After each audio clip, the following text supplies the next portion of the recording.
Un magnate arrogant attend l'appel d'un investisseur étranger qui pourrait sauver son empire en faillite. Pendant son absence, la fille de la femme de ménage décroche le téléphone et se rend compte que l'homme prépare une arnaque. L'avertissement de la fillette est considéré comme de l'insubordination jusqu'à ce que ses paroles empêchent une fraude de plusieurs milliards. Ce que le millionnaire découvre est surprenant. Le soleil se levait à peine sur les gratte-ciel de la Défense, mais Laurent Vaillant était déjà à son bureau au 47e étage de la tour Horizon. Ses yeux fatigués scrutaient la vue panoramique de Paris sans vraiment la voir. L'homme, de 58 ans, connu dans tout le pays comme le roi de l'acier, fondateur et PDG du groupe Vaillant Industries, n'avait pas dormi depuis 3 jours. Des chiffres dansaient dans sa tête, tous négatifs, tous alarmants. Il passa sa main dans ses cheveux poivre et sel et ajusta sa cravate Hermès d'un geste machinal. La tour qu'il avait fait construire 10 ans plus tôt, symbole de sa réussite, pourrait bientôt ne plus lui appartenir. L'empire industriel qu'il avait bâti en 30 ans, employant plus de 5000 personnes, risquait de s'effondrer comme un château de cartes. « Monsieur Vaillant ?» La voix de sa secrétaire résonna dans l'interphone. « Monsieur Dubois de la comptabilité souhaite vous voir immédiatement. »« Faites-le entrer, » répondit-il sèchement. La porte s'ouvrit sur un homme mince aux traits tirés. Sans attendre d'invitation, Paul Dubois posa un dossier rouge sur le bureau en acajou massif. « Les banques refusent toute extension de crédit, » annonça-t-il sans préambule. « Crédit Lyonnais vient de nous notifier qu'ils exigent le remboursement complet de notre prêt d'ici 30 jours. » Laurent serra les dents. « Combien ? » 68 millions d'euros. Un silence pesant s'installa dans la pièce. Les deux hommes savaient que cette somme était impossible à réunir dans le délai imparti. La chute des prix de l'acier, combinée à la perte de 3 contrats majeurs et à un investissement hasardeux dans une nouvelle technologie qui s'était avérée défectueuse, avait saigné la trésorerie du groupe. « Et Bergeron ?» demanda Laurent, faisant référence à son vieil ami banquier d'affaires. « Il ne répond plus à nos appels depuis 1 semaine. » Laurent se leva brusquement et marcha vers la baie vitrée. En bas, Paris s'éveillait, indifférente au drame qui se jouait dans cette tour de verre et d'acier. « L'appel de Kochkine est toujours prévu pour ce matin ?» demanda-t-il sans se retourner. « Oui, à 11 heures précises. Son équipe a confirmé. » Alexei Kochkine, oligarque russe à la tête d'un conglomérat minier, représentait leur dernier espoir. Après des semaines de négociations, il avait proposé d'injecter 100 millions d'euros dans le groupe Vaillant en échange de 40% des parts. Une pilule amère pour Laurent, qui n'avait jamais cédé le contrôle de son entreprise, mais la seule option viable face à l'abîme. « Laissez-moi », ordonna-t-il. « À Dubois, et dites à Mercier de monter. » Quand la porte se referma, Laurent laissa échapper un juron. Son empire vacillait et il se sentait impuissant pour la première fois de sa vie. Lui qui dictait habituellement ses conditions au marché se retrouvait acculé à la merci d'un investisseur étranger. Jacques Mercier entra sans frapper. Ancien des forces spéciales reconverti en chef de la sécurité du groupe, c'était le seul employé qui pouvait se permettre cette familiarité avec le patron. « Vous m'avez demandé ? Qu'avez-vous trouvé sur Kochkine ?»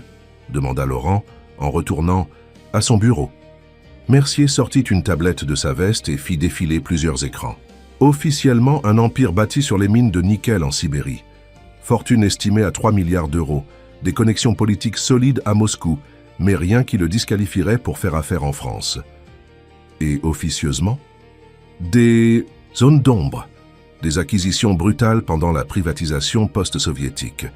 Plusieurs concurrents qui ont mystérieusement abandonné leur part de marché après des pressions. Rien de prouvé, mais... Laurent leva la main pour l'interrompre.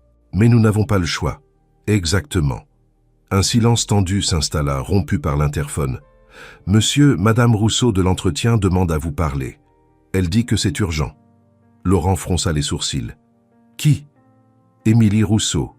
Du service d'entretien, monsieur, précisa la secrétaire avec une pointe d'embarras. Depuis quand le personnel d'entretien s'adresse-t-il directement à moi? S'agaça Laurent.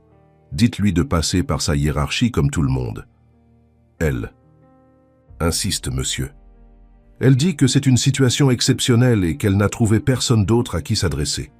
Laurent soupira profondément. Très bien, faites-la monter. Mercier, restez. Quelques minutes plus tard, une femme mince aux cheveux, châtain attaché en queue de cheval, entra timidement dans le bureau. Elle portait l'uniforme bleu du personnel d'entretien et semblait terriblement mal à l'aise. Mais ce qui surprit Laurent, c'était la petite fille qui se tenait à ses côtés, une enfant d'environ 8 ans aux grands yeux noisettes et aux cheveux bouclés. « Je vous prie de m'excuser, monsieur Vaillant, » commença Émilie, la voix tremblante. « Je sais que je n'ai pas le droit de vous déranger, mais je suis dans une situation impossible. Madame... » Laurent consulta rapidement sa tablette où sa secrétaire avait transféré le dossier de l'employé Rousseau. « Expliquez-vous brièvement. Je vous prie, j'ai une journée extrêmement chargée. Ma fille, Manon, elle posa une main protectrice sur l'épaule de l'enfant, devait être à l'école aujourd'hui, mais il y a eu une fuite d'eau et l'établissement est fermé. Sa gardienne habituelle est malade et je n'ai personne d'autre. Pour la garder, j'ai essayé de joindre mon superviseur mais il est en congé et son remplaçant ne répond pas au téléphone. Et vous pensez que c'est à moi de résoudre ce problème ?» Le ton de Laurent était glacial. « Non, monsieur, » répondit Émilie en baissant les yeux. « Je voulais juste demander l'autorisation exceptionnelle que ma fille reste avec moi pendant que je travaille aujourd'hui. Je vous promets qu'elle ne dérangera personne. Elle est très sage et a apporté ses livres et ses devoirs. » Laurent observa la petite fille qui le regardait sans crainte apparente, ce qui était inhabituel. La plupart des adultes tremblaient en sa présence. « Vous réalisez que cet immeuble est un lieu de travail, pas une garderie ?» dit-il sèchement. « Oui, monsieur. Je suis vraiment désolé, mais je ne peux pas me permettre de perdre cette journée de travail. Je suis seul avec... Manon et... Maman nettoie votre bureau tous les jours, » intervint soudain la petite fille. « Elle vient même parfois le week-end quand vous avez des réunions importantes. » Laurent fut pris au dépourvu par cette intervention. La fillette avait parlé avec assurance, sans aucun tremblement dans la voix. « Manon !»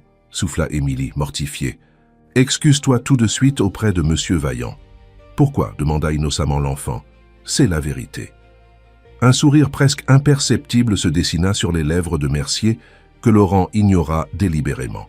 « Très bien, madame. Rousseau, » concéda-t-il finalement, plus par désir d'en finir avec cette interruption que par compassion.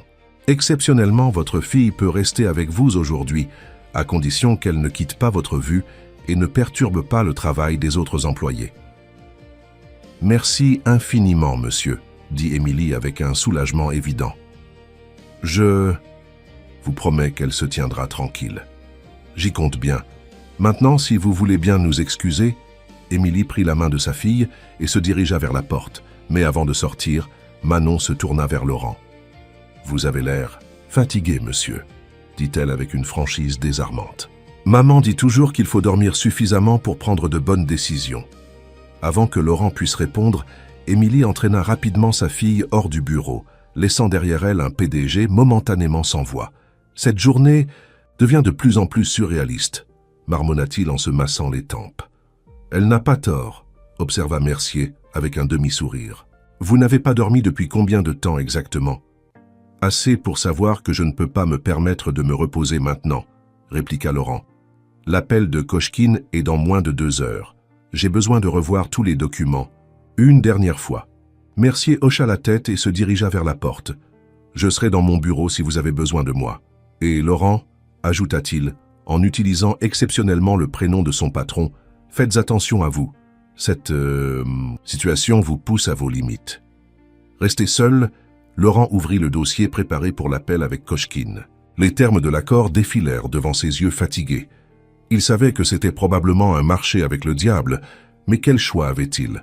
5000 emplois étaient en jeu, sans compter les sous-traitants qui dépendèrent du groupe. Sa propre réputation, son héritage, tout ce pourquoi il avait travaillé sans relâche pendant 3 décennies. Le téléphone sonna, le faisant sursauter.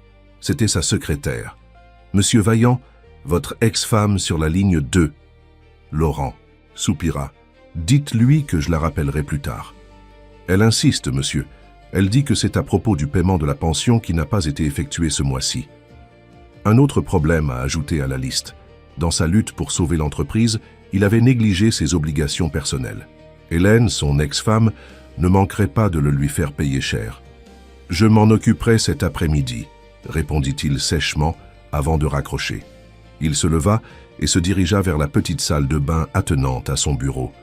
Le miroir, lui, renvoya l'image d'un homme au bout du rouleau.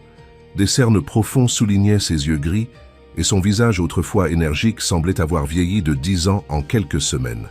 « Tenez bon », se dit-il à lui-même.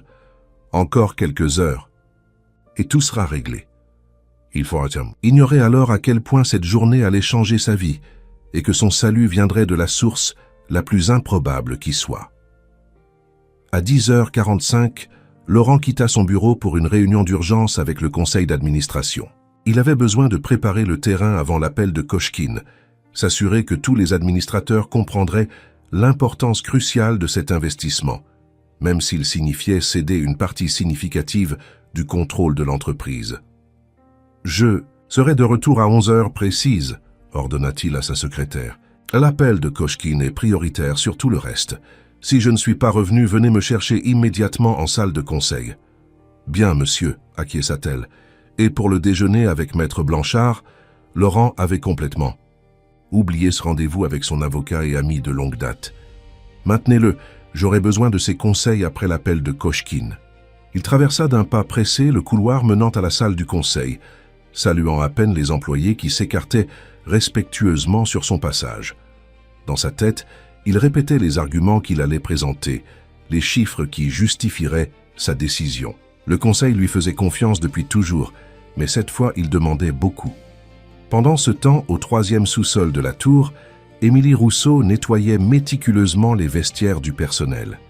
Sa fille Manon était assise dans un coin plongée dans un livre de mathématiques, ses jambes se balançant doucement au-dessus du sol. « Maman !» appela soudain la petite fille. « Je peux aller aux toilettes. » Émilie s'arrêta un instant. « Tu ne peux pas attendre que j'aie fini ici ? Je n'ai pas encore nettoyé cet étage. C'est urgent, » insista Manon avec une grimace éloquente. Émilie soupira. « D'accord, mais tu connais le chemin ? Ce sont celles au bout du couloir, à droite. »« Je sais, je t'ai accompagné hier, » répondit Manon en se levant. « Je reviens tout de suite. »« Fais vite, » recommanda sa mère avant de reprendre son travail. Manon sortit des vestiaires et s'engagea dans le long couloir au mur blanc. Elle aimait accompagner sa mère au travail, même si elle devait rester silencieuse et discrète la plupart du temps. La tour Horizon était comme un monde à part, avec ses étages interminables, ses ascenseurs ultra rapides et ses gens toujours pressés, si différents de leur petit appartement dans le 18e arrondissement. Après être passée aux toilettes, Manon décida de faire un petit détour. Sa mère lui avait strictement interdit de s'éloigner, mais sa curiosité naturelle prit le dessus. Elle voulait juste jeter un coup d'œil à l'immense hall d'entrée qu'elle avait aperçu ce matin. Elle prit l'ascenseur de service, appuya sur le bouton du rez-de-chaussée et attendit. Les portes s'ouvrirent sur un spectacle impressionnant. Un atrium vertigineux montant jusqu'au 10e étage, avec des passerelles en verre, des fontaines et des murs végétalisés. Manon resta bouche bée. « Tu es perdue, petite ?» demanda une voix grave derrière elle. Manon se retourna et se retrouva face à un homme en costume sombre, avec une oreillette. Elle reconnut le type d'uniforme que portaient les agents de sécurité. « Non, monsieur, » répondit-elle poliment. « Je suis la fille d'Émilie Rousseau, du service d'entretien. J'ai l'autorisation d'être ici aujourd'hui. » L'homme la regarda avec suspicion. « Tu devrais être avec ta mère, alors. Où travaille-t-elle en ce moment ?»« Au 3e sous-sol, monsieur. Je voulais juste voir le hall. C'est très beau. » Le garde s'adoucit légèrement. « C'est vrai, mais tu ne devrais pas te promener. »« Seul ? Viens, je vais te raccompagner. »« D'accord, » accepta Manon à contre-cœur. « Mais est-ce que je peux d'abord voir les aquariums là-bas ? Maman m'a dit qu'il y avait des poissons tropicaux. » L'homme consulta sa montre et hocha la tête. 5 minutes, pas plus. Ravi, Manon courut vers les immenses aquariums qui séparaient le hall des ascenseurs principaux. Des poissons multicolores évoluaient gracieusement parmi des coraux. Elle était si absorbée par ce spectacle qu'elle ne remarqua pas immédiatement les 2 hommes qui discutaient à voix basse près d'elle, de l'autre côté de l'aquarium. « Transférez les fonds demain à 9h précises », disait l'un d'eux, en anglais avec un fort accent. « Une fois que Vaillant aura signé, nous commencerons la restructuration. »« La holding est prête ?» demanda l'autre homme, plus jeune, en français. « Tout est en place, le compte offshore attend. Après le premier versement, nous déclencherons l'étape 2. » Manon ne comprenait pas tout, mais son oreille fut attirée par un nom familier. « Et Vaillant ne se doute de rien ?» continua le Français. « Il est désespéré. Les hommes désespérés ne posent pas de questions. Dans 1 mois, sa précieuse entreprise sera démantelée et nous aurons récupéré notre mise avec un joli bénéfice. L'homme à l'accent rigola, doucement. Exactement comme avec ce ferrailleur de Marseille l'année dernière. Comment s'appelait-il déjà? Moreau. Il s'est pendu 2 semaines après avoir tout perdu. Un frisson parcourut l'échine de Manon. Elle ne saisissait pas tous les détails de la conversation, mais elle avait compris l'essentiel. Ces hommes préparaient quelque chose de mal contre M. Vaillant. Quelque chose qui ressemblait à ce qu'ils avaient fait à un autre homme à Marseille. « Petite, on y va maintenant », appela le garde de sécurité, interrompant ses pensées. Manon s'éloigna à regret de l'aquarium, jetant un dernier regard aux 2 hommes. L'un d'eux, celui à l'accent étranger, la remarqua et fronça les sourcils. Elle détourna rapidement les yeux et suivit le garde vers l'ascenseur de service. De retour au 3e sous-sol, elle retrouva sa mère qui rangeait son matériel de nettoyage, visiblement inquiète. « Manon, où étais-tu passée? Je t'ai cherché partout. »« Désolée, maman, répondit-elle contrite. Je voulais juste voir les poissons au rez-de-chaussée. »« Tu étais censée revenir directement. J'étais morte d'inquiétude. » Émilie serra sa fille contre elle, partagée entre soulagement et colère. « Tu m'avais promis de suivre les règles aujourd'hui. Pardon, maman, mais j'ai entendu quelque chose d'important. Peu importe ce que tu as entendu, tu ne dois plus jamais disparaître comme ça, compris ?» Manon hocha la tête, mais son esprit était ailleurs. Elle devait trouver un moyen de prévenir M. Vaillant. Ces hommes voulaient lui faire du mal, comme ils l'avaient fait à l'homme de Marseille. « Maman, on peut monter au bureau de M. Vaillant ?»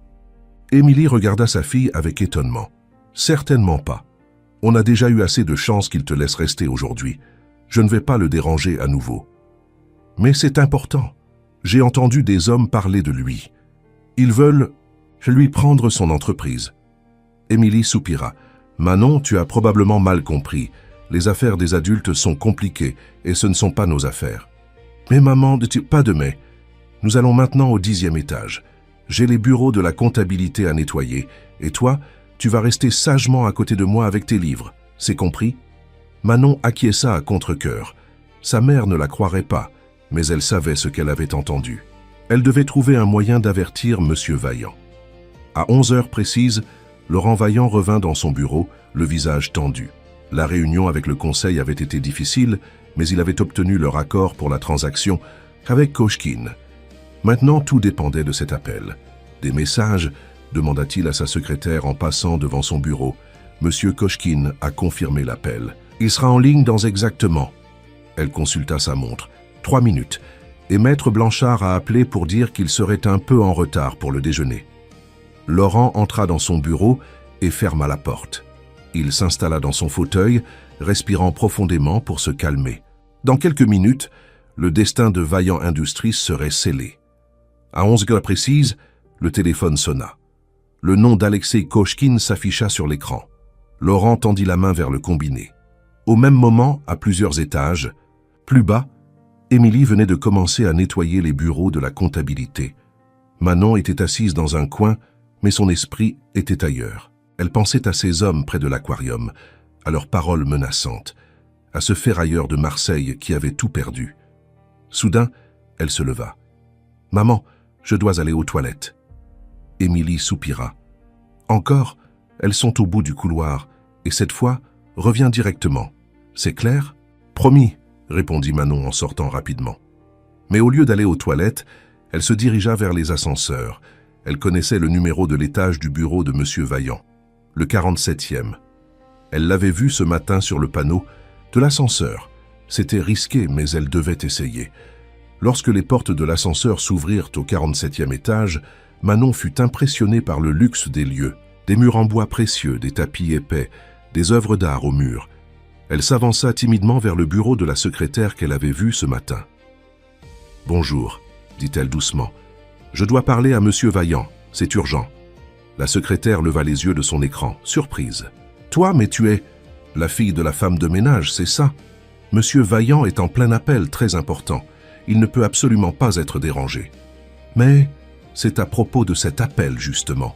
Les hommes au téléphone veulent lui faire du mal. » La secrétaire fronça les sourcils. « De quoi parles-tu? Quels hommes? » « Ceux que j'ai entendus parler au rez-de-chaussée, Ils ont dit qu'ils allaient prendre l'entreprise de Monsieur Vaillant et la démanteler, comme ils l'ont fait avec un homme à Marseille qui a tout perdu.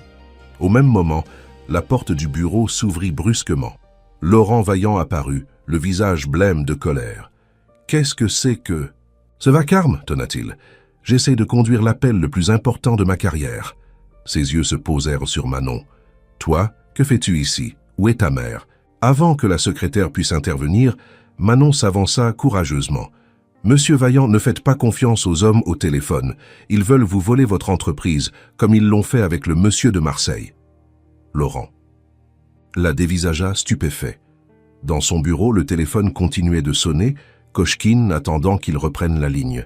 « De quoi parles-tu » demanda-t-il, partagé entre irritation et curiosité. « J'ai entendu 2 hommes parler au rez-de-chaussée. L'un avait un accent comme à la télévision. Ils ont dit qu'après votre signature, ils allaient transférer l'argent offshore et déclencher l'étape 2, et qu'ils feraient comme avec le ferrailleur de Marseille qui a tout perdu l'année dernière. » Laurent sentit son sang se glacer.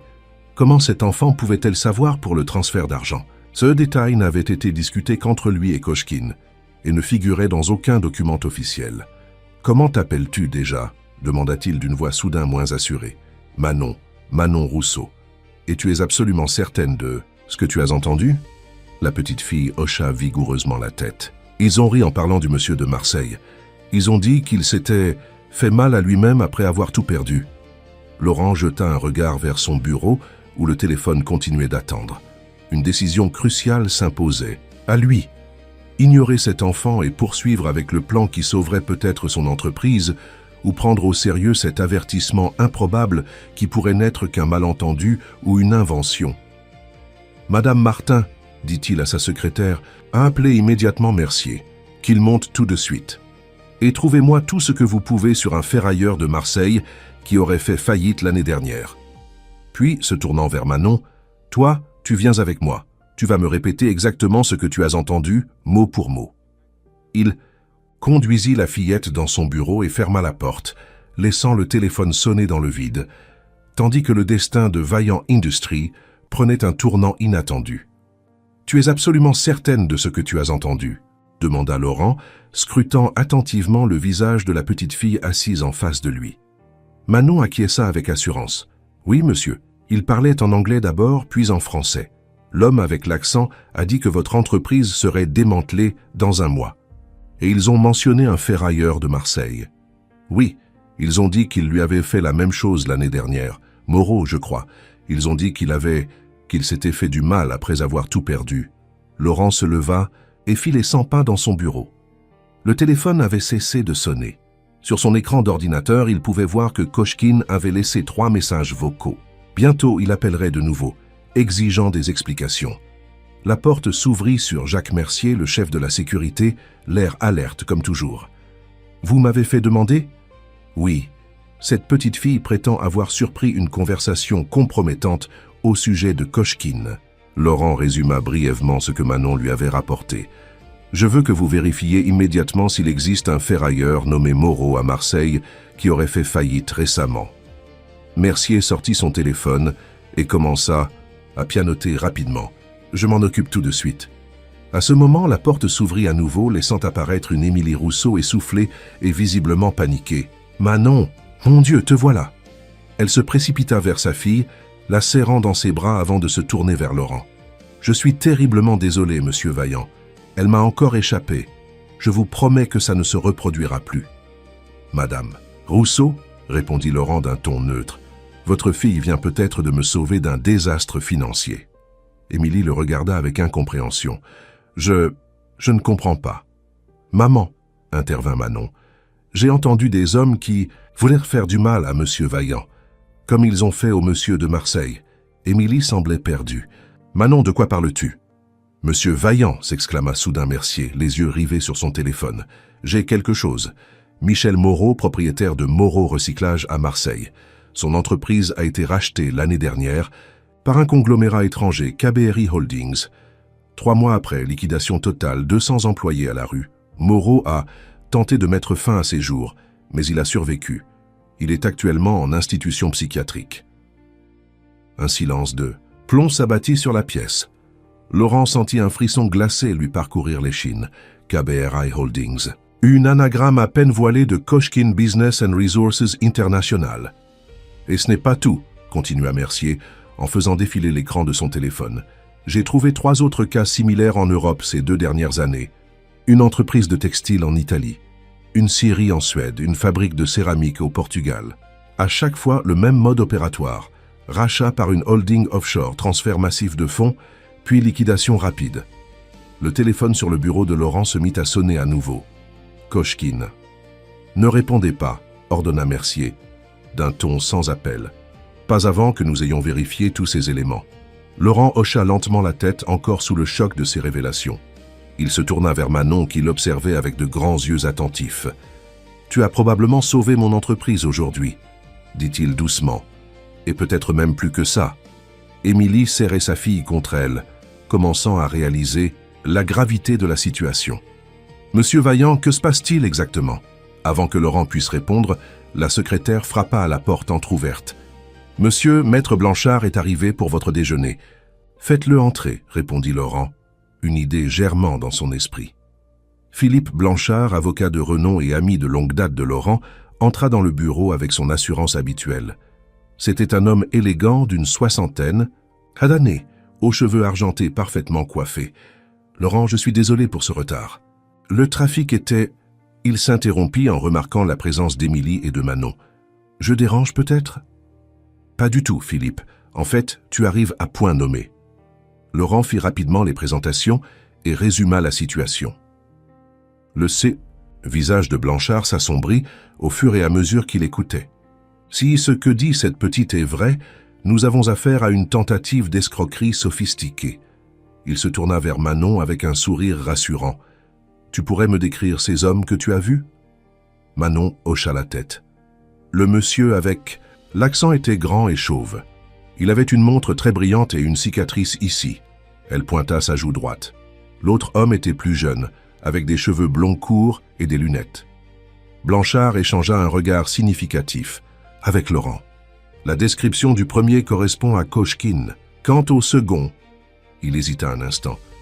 Laurent, je dois te parler en privé.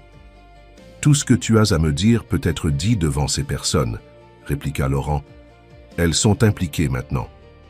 Blanchard parut mal à l'aise. Très bien. Je pense que l'homme blond pourrait être Victor Perrin, l'un des associés de mon cabinet. C'est lui qui m'a initialement parlé de Koshkin et de son intérêt pour ton entreprise. Un silence pesant s'installa dans la pièce, tandis que Laurent assimilait cette nouvelle trahison. Son avocat de confiance, ou du moins quelqu'un de son cabinet, était impliqué dans ce complot. « Je te jure que je n'étais pas au courant », ajouta précipitamment Blanchard, lisant la colère et la déception sur le visage de son ami. « Je vais lancer une enquête interne immédiatement. » Le téléphone sonna de nouveau. Cette fois, c'était le portable de Laurent. « C'est encore Koshkin » dit-il en regardant l'écran. « Ne répondez pas » conseilla Mercier. « Nous devons d'abord sécuriser vos comptes et bloquer toute tentative de transfert. »« Maman » murmura soudain Manon, tirant sur la manche d'Émilie. « L'homme chauve nous a vus. Il m'a regardé quand j'étais près de l'aquarium. » Un frisson parcourut l'assemblée. Émilie serra sa fille plus fort contre elle. « Mercier » ordonna Laurent. « Je veux une équipe de sécurité pour protéger Madame Rousseau et sa fille, dès maintenant. »« Ce ne sera pas suffisant, » intervint Blanchard. « Si Koshkin est vraiment derrière tout ça, il a des ressources considérables. Il pourrait les retrouver n'importe où à Paris. » Laurent réfléchit rapidement. « L'appartement d'invité au 50e étage. Personne ne sait qu'il existe en dehors de moi et de la direction. Elles y seront en sécurité le temps que nous réglions cette affaire. » Émilie secouait la tête, dépassée par les événements. « Monsieur Vaillant, je ne comprends pas. Pourquoi nous menacer? Nous ne sommes rien pour ces gens. »« Parce que votre fille les a vus et entendus, » expliqua Mercier. « Elle pourrait les identifier. Et maintenant, elle a fait échouer leur plan. » Laurent prit une décision rapide. « Voici ce que nous allons faire. Mercier, emmenez Madame Rousseau et sa fille à l'appartement du 50e. Assurez-vous qu'elles aient tout ce dont elles ont besoin. Philippe, contacte immédiatement les autorités financières. Je veux que tous les comptes de Vaillant Industries soient gelés temporairement. Aucun transfert possible sans triple autorisation. » Blanchard acquiesça. « Je m'en occupe. » et pour Perrin. Pour l'instant, ne lui dis rien. Nous avons besoin de preuves concrètes. Le téléphone de bureau sonna à nouveau. Cette fois, Laurent décrocha et mit le haut-parleur. « Vaillant, dit-il d'une voix parfaitement contrôlée. Je vous prie de m'excuser pour cette interruption. »« Laurent, mon ami, » répondit la voix légèrement, accentuée d'Alexei Kochkine. « J'étais inquiet. Un problème avec notre appel ? Une urgence interne, rien qui ne puisse être résolu. Tant mieux. Nous étions sur le point de finaliser les détails du transfert initial. Mes équipes sont prêtes à procéder dès demain. » Matin. Laurent croisa le regard de Mercier qui lui fit signe de continuer. « Bien sûr, cependant, j'aimerais revoir certains points du contrat avec mon équipe juridique. Pourrions-nous reprogrammer cet appel pour demain ?» Un bref silence à l'autre bout de la ligne. « Vous semblez hésitant, soudainement. Y a-t-il quelque chose qui vous préoccupe ?»« Pas du tout, simple précaution. Je comprends. La prudence est une vertu, quoique parfois mal placée quand le temps presse. » La voix de Kochkine se fit plus froide. « Très bien. Demain à la même heure. Mais Laurent, n'oubliez pas que vos créanciers ne sont pas aussi patients que moi. »« Qu'est-ce Alexei ?» conclut Laurent avant de raccrocher. « Il se doute de quelque chose, observa Mercier. »« Peu importe, » répliqua Laurent. « L'essentiel est de gagner du temps. » Il se tourna vers Émilie et Manon. « Je suis sincèrement désolé. Enfin de vous impliquer dans cette histoire, mais je vous promets que vous serez en sécurité. » Émilie paraissait toujours sous le choc. « Je devrais peut-être appeler ma sœur à Lyon.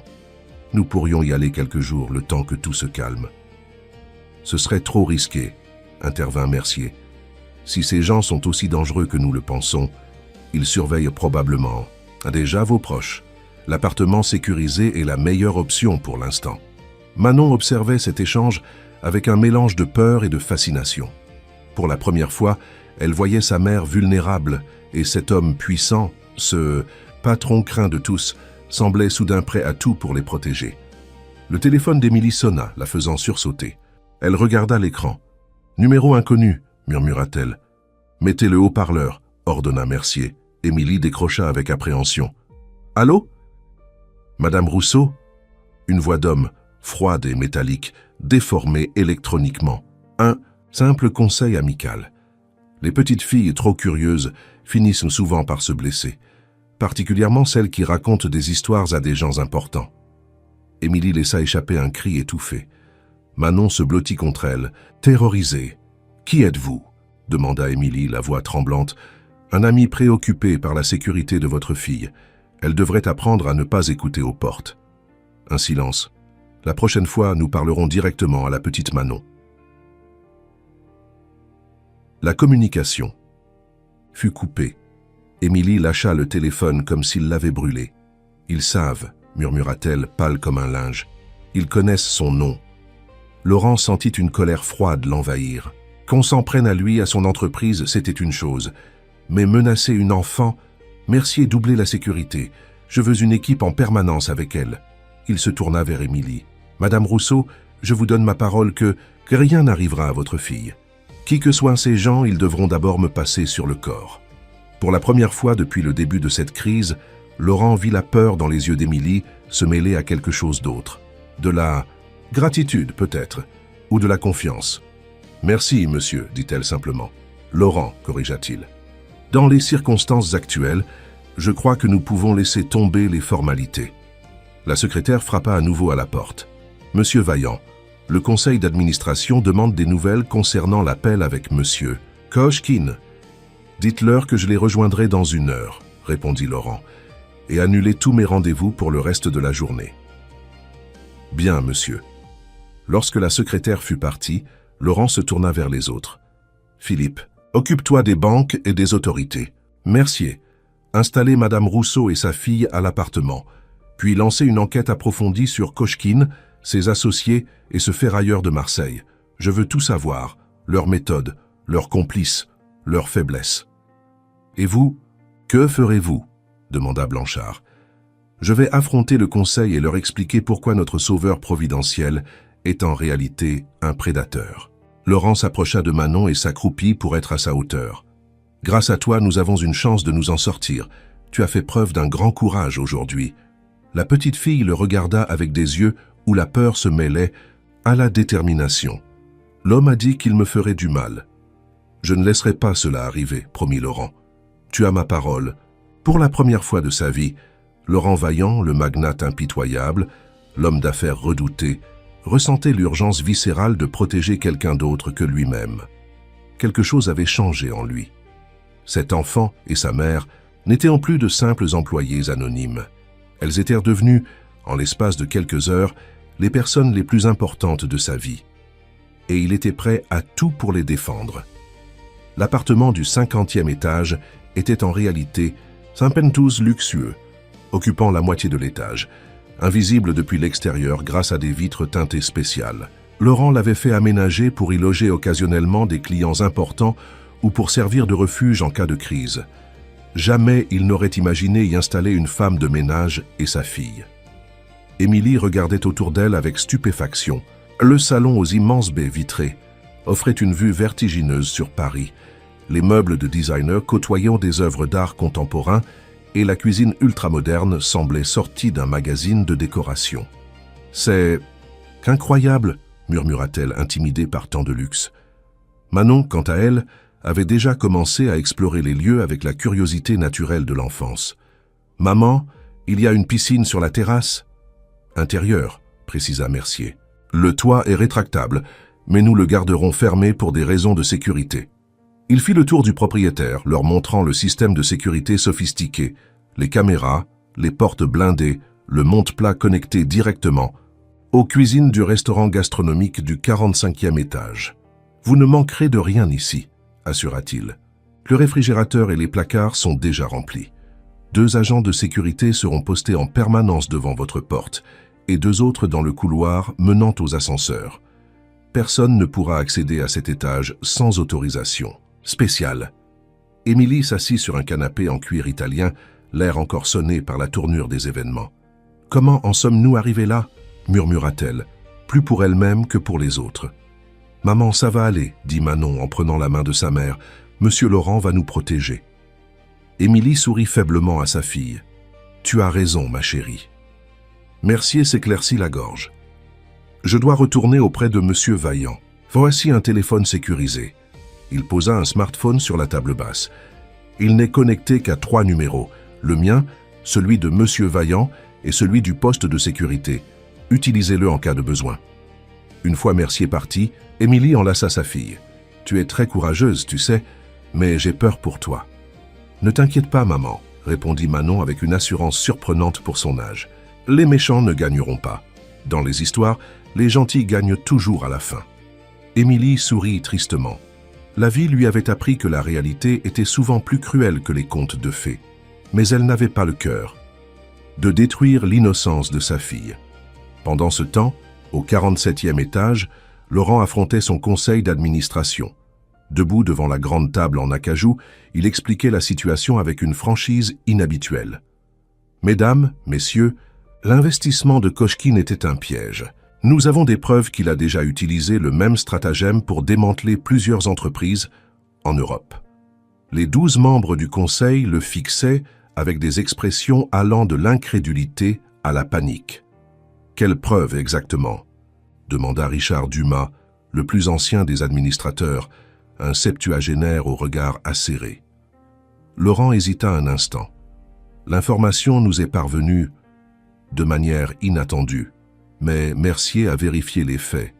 Kochkine, via des sociétés écrans, a déjà ruiné un ferrailleur à Marseille l'année dernière, ainsi que 3 autres entreprises européennes. « Et vous avez refusé son investissement sur cette base ?» intervint Hélène Martineau, représentante des actionnaires minoritaires. « Avez-vous pensé aux conséquences? Sans cet argent, nous sommes à découvert dès la fin du mois. »« J'en suis parfaitement conscient, » répliqua Laurent. « C'est pourquoi j'ai demandé à Maître Blanchard de contacter immédiatement nos créanciers pour renégocier les échéances. » Un murmure parcourut l'assemblée. Laurent savait qu'il jouait son va-tout.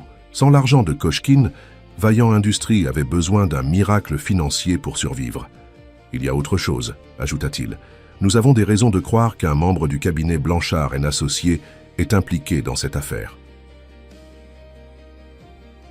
7. Fois, ce fut un véritable tumulte qui s'empara de la salle. Le cabinet Blanchard représentait l'entreprise depuis sa fondation, Une trahison à ce niveau était impensable. Si ce que vous dites est vrai, reprit Dumas une fois le calme revenu, nous devons immédiatement alerter les autorités. C'est déjà fait, assura Laurent. Mais nous devons agir avec prudence. Ces gens sont dangereux et n'hésitent pas à recourir à l'intimidation. Il n'en dit pas plus, préférant taire les menaces contre Manon. Moins les gens étaient au courant, plus la petite fille et sa mère seraient en sécurité. À l'issue de cette réunion houleuse, Laurent obtint un sursis. Le conseil acceptait de le suivre, mais exigeait des résultats rapides. L'entreprise avait une semaine, pas plus, pour trouver une solution à la crise financière. De retour dans son bureau, Laurent trouva Mercier en grande conversation avec deux hommes qu'il ne connaissait pas. « Ah, Laurent, dit Mercier en se levant.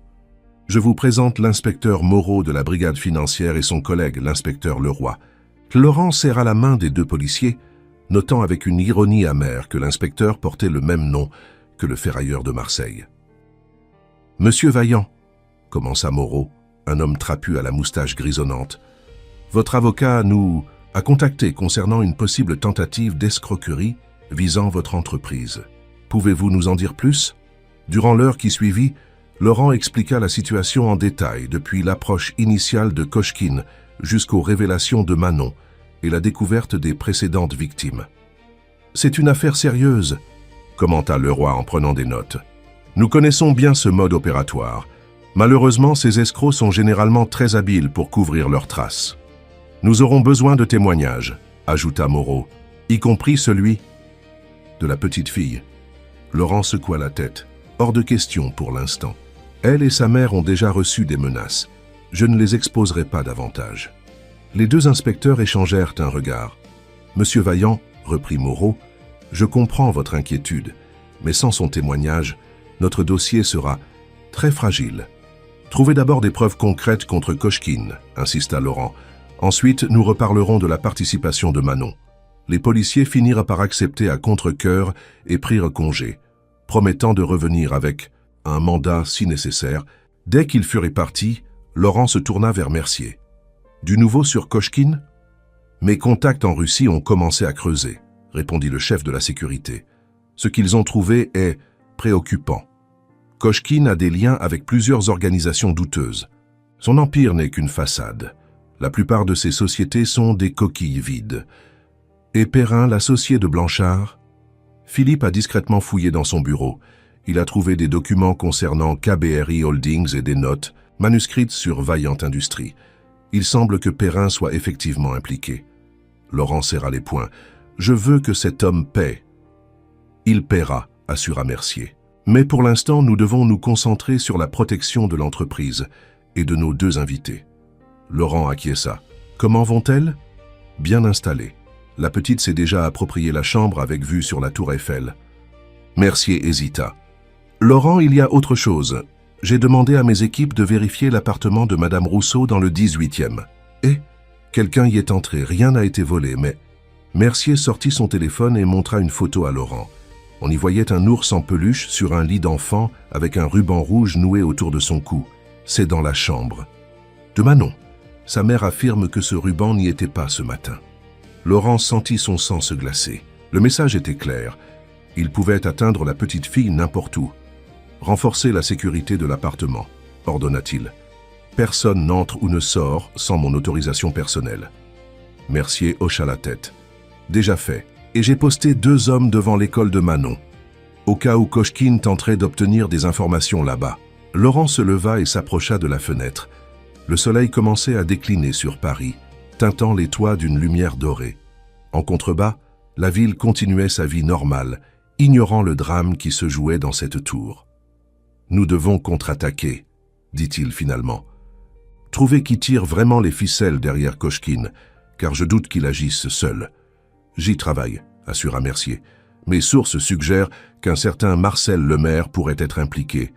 C'est un financier français qui opère depuis Genève. Il a la réputation d'orchestrer des prises de contrôle hostiles pour ensuite démanteler les entreprises. Lemaire. Le nom semblait vaguement familier à Laurent. Je crois l'avoir rencontré à un gala de charité il y a quelques années. Un homme discret, très cultivé et très dangereux, ajouta Mercier. On l'appelle l'artiste dans certains cercles, pour sa façon méticuleuse de préparer ses coups. Laurent digéra cette information. Vous pensez qu'il pourrait être le cerveau derrière tout ça? C'est possible, il aurait les connexions et les ressources nécessaires. Le téléphone sonna, interrompant leur conversation. C'était Blanchard. « Laurent, j'ai des nouvelles. Nos créanciers acceptent de repousser les échéances de 2 semaines, mais pas plus. Et j'ai découvert autre chose sur Perrin. Il a eu plusieurs rencontres avec Kochkine ces derniers mois, toujours dans des endroits discrets. J'ai trouvé les notes de frais qu'il a soumises au cabinet. Excellent travail, Philippe. A-t-il mentionné le maire? Un silence surpris à l'autre bout de la ligne. Comment connais-tu ce nom? Mercier pense qu'il pourrait être impliqué. Un financier basé à Genève. Oui, il figure dans les contacts de Perrin. Ils ont dîné ensemble à Genève le mois dernier. Blanchard marqua une pause. Laurent, si le maire est impliqué, nous avons affaire à quelque chose de bien plus gros que ce que nous pensions. Explique-toi. Le maire n'est pas un simple escroc, c'est un stratège. Il cible ses victimes longtemps à l'avance, étudie leurs faiblesses, leurs habitudes. Si c'est lui qui est derrière tout ça, alors la chute de Vaillant Industries était planifiée depuis des mois, compléta Laurent, sentant un frisson lui parcourir l'échine. Ce n'est pas un hasard si nous nous sommes retrouvés dans cette situation financière précaire. Exactement. Je vais continuer à creuser, mais sois prudent, Laurent. Très prudent. Après avoir raccroché, Laurent se tourna vers Mercier. Il semble que nous ayons affaire à un adversaire bien plus redoutable que prévu. Raison de plus pour être méthodique, répondit le chef de la sécurité. Le maire a peut-être préparé sa stratégie pendant des mois, mais il n'avait pas prévu un élément, Manon. Laurent esquissa un sourire. La petite fille qui a vu ce que tous les adultes ont manqué. À ce moment, son téléphone vibra. C'était un message du numéro sécurisé qu'il avait donné à Émilie. « Manon voudrait vous parler. Est-ce possible ?» Sans hésiter, Laurent composa le numéro. Émilie décrocha immédiatement. « Laurent, désolé de vous déranger, mais Manon insiste pour vous parler. Elle dit que c'est important. »« Passez-la moi. » Un bruit de froissement, puis la voix claire de Manon résonna dans le combiné. « Monsieur Laurent, j'ai réfléchi à quelque chose. L'homme qui parlait avec l'accent, il a dit qu'ils avaient érigé votre ruine ladrillo à ladrillo. Je ne savais pas ce que ça voulait dire, alors j'ai cherché sur Internet. C'est du portugais. Ça veut dire brique par brique. » Laurent échangea un regard avec Mercier. « Tu es sûr qu'il a utilisé ces mots exacts? Ladrillo à ladrillo? » « Oui, j'en suis certaine. J'ai une bonne mémoire pour les mots étrangers. Et il y a autre chose. Quand il parlait du monsieur de Marseille, l'homme français a dit qu'ils avaient utilisé la méthode Alvarez. Ça vous dit quelque chose? » Laurent se figea. Alvarez. Bien sûr. José Alvarez, un financier portugais qui avait fait sensation dans les années 90 en rachetant des entreprises en difficulté pour les démanteler et revendre leurs actifs avec d'énormes profits. Il avait fini par être arrêté pour fraude, mais sa méthode était devenue légendaire dans certains cercles d'affaires peu scrupuleux. « Manon, tu es extraordinaire, » dit Laurent, sincèrement impressionné. « Ces informations sont très précieuses. Alors vous savez qui sont ces hommes? Pas encore, mais grâce à toi, nous nous rapprochons. » Il hésita un instant. « Comment vas-tu? L'appartement te plaît? C'est comme un palais, mais maman est inquiète. Elle fait semblant que tout va bien, mais je vois bien qu'elle a peur. » Laurent sentit son cœur se serrer. « C'est normal d'avoir peur parfois, mais je te promets que nous faisons tout pour que vous soyez en sécurité. »« Je sais. Merci, monsieur Laurent. » Après avoir raccroché, Laurent se tourna vers Mercier. « Alvarez et des expressions en portugais. Le maire aurait-il des connexions au Portugal? »« Je vais vérifier immédiatement, » répondit Mercier en sortant son téléphone. « Et je vais demander à mes équipes de surveiller tous les vols en provenance. » Ou à destination de Lisbonne et Porto. Laurent hocha la tête, sentant un regain d'énergie. Pour la première fois depuis le début de cette crise, ils avaient une piste concrète. Ces hommes pensaient avoir tout prévu, dit-il avec une détermination nouvelle. Mais ils n'avaient pas anticipé qu'une petite fille de 8 ans déjouerait leur plan. Dehors, la nuit était tombée sur Paris. Dans la tour horizon, le bureau de Laurent restait illuminé, phare de résistance dans l'obscurité grandissante. Le lendemain matin, Laurent se réveilla dans son bureau, le cou raide d'avoir dormi quelques heures sur le canapé en cuir. La nuit avait été courte mais productive. Grâce aux indices fournis par Manon, Mercier avait découvert que Marcel Lemaire entretenait effectivement des liens étroits avec plusieurs financiers portugais, dont un cousin éloigné de José Alvarez. Les pièces du puzzle commençaient à s'assembler. La porte s'ouvrit sur Mercier, impeccable comme toujours malgré l'heure matinale. « Bonjour, Laurent. Café ?»« Volontiers, » répondit Laurent en se levant pour s'étirer. « Du nouveau ?»« Oui, et pas des meilleurs. » Mercier lui tendit une tasse fumante. « Nos informateurs ont repéré Kochkine à l'aéroport Charles de Gaulle hier soir. Il a pris un vol pour Genève. Il rejoint le maire, devina Laurent. Ils préparent leur prochain coup. Probablement, mais ce n'est pas tout. » Mercier posa sa tablette sur le bureau. L'autorité des marchés financiers a reçu une dénonciation anonyme concernant Vaillant Industries. Des allégations de fraude comptable, de détournement de fonds et de blanchiment d'argent. Laurent faillit s'étrangler avec son café. C'est absurde. Nous avons toujours respecté scrupuleusement la loi. Évidemment. Mais le temps que l'enquête démontre votre innocence, les dégâts seront faits. C'est une manœuvre classique pour déstabiliser une entreprise déjà fragilisée. Laurent sentit la colère monter en lui. Ils veulent m'écarter pour avoir le champ libre. Et ils risquent de réussir. Selon mes sources, une équipe de l'AMF sera ici avant midi pour saisir des documents et interroger votre équipe financière. Il faut prévenir le conseil d'administration, dit Laurent en attrapant son téléphone. Déjà fait. Ils se réunissent en session extraordinaire dans 1 heure. Mercier hésita. Il y a autre chose, Laurent, plus personnel. Quelque chose dans le ton de Mercier alerta Laurent. Qu'est-ce que c'est? Il semble que certains administrateurs, notamment Dumas et Martineau, envisagent de demander votre suspension temporaire pendant l'enquête de l'AMF. La nouvelle frappa Laurent comme un coup de poing. Dumas était son plus ancien soutien au Conseil. Quant à Martineau, il l'avait personnellement recruté pour représenter les petits actionnaires. « Je vois, dit-il finalement, la voix tendue. Ils pensent que je suis devenu un handicap pour l'entreprise. Ils ont peur, nuança Mercier, et la peur fait prendre des décisions irrationnelles. » Laurent se leva et marcha vers la fenêtre. La ville s'éveillait sous un ciel gris, promesse d'une journée pluvieuse. Comment vont Émilie et Manon? Bien, j'ai pris la liberté de faire livrer des vêtements et quelques jouets pour la petite hier soir. Laurent se tourna vers son chef de sécurité, surpris par cette attention. Merci, Jacques, c'est prévenant de votre part. Mercier haussa les épaules, légèrement embarrassé. Cette gamine a du cran, elle me rappelle ma nièce. Ce téléphone de bureau sonna. C'était la secrétaire de Laurent. Monsieur Vaillant, maître Blanchard, est ici avec 2 inspecteurs de la brigade financière. Faites-les entrer, répondit Laurent en échangeant un regard inquiet avec Mercier. Blanchard entra, suivi des inspecteurs Moreau et Leroy, accompagné cette fois d'une femme à l'allure sévère. Laurent, commença Blanchard, l'air grave, je te présente la commissaire Weber de la brigade financière. La situation s'est compliquée. La commissaire Weber s'avança, son regard perçant évaluant rapidement Laurent. Monsieur Vaillant, nous avons reçu des éléments troublants concernant votre entreprise, des documents suggérant un système élaboré de fraude fiscale et de détournement de fonds. C'est ridicule, protesta Laurent. Ces accusations sont fabriquées de toutes pièces par les mêmes personnes qui tentent de s'emparer de mon entreprise. C'est possible, concéda Weber, mais nous devons tout de même enquêter. Une équipe est déjà en train de sécuriser vos serveurs informatiques et vos archives financières. Laurent sentit un frisson glacé lui parcourir l'échine. Vous avez un mandat pour cela? Weber sortit un document de sa poche intérieure et le tendit à Laurent, signé ce matin par le juge Perrin. Perrin? Laurent échangea un regard alarmé avec Blanchard. Un lien avec Victor Perrin de votre cabinet? Son frère, confirma Blanchard, le visage grave.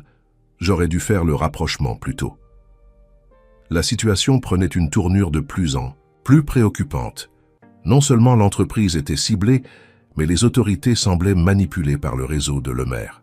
« Commissaire, intervint Mercier, êtes-vous au courant que M. Vaillant a lui-même signalé une tentative d'escroquerie dont son entreprise est victime? Nous avons été informés, répondit froidement Weber. Mais les 2 affaires ne sont pas nécessairement liées. Monsieur Vaillant, nous allons devoir vous demander de rester disponible pour un interrogatoire formel dans les prochaines heures.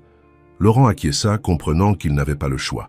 Dès que les policiers furent sortis, il se tourna vers Blanchard. « Philippe, comment ont-ils pu obtenir ce mandat aussi rapidement ?» La procédure a été accélérée de manière inhabituelle, admit l'avocat.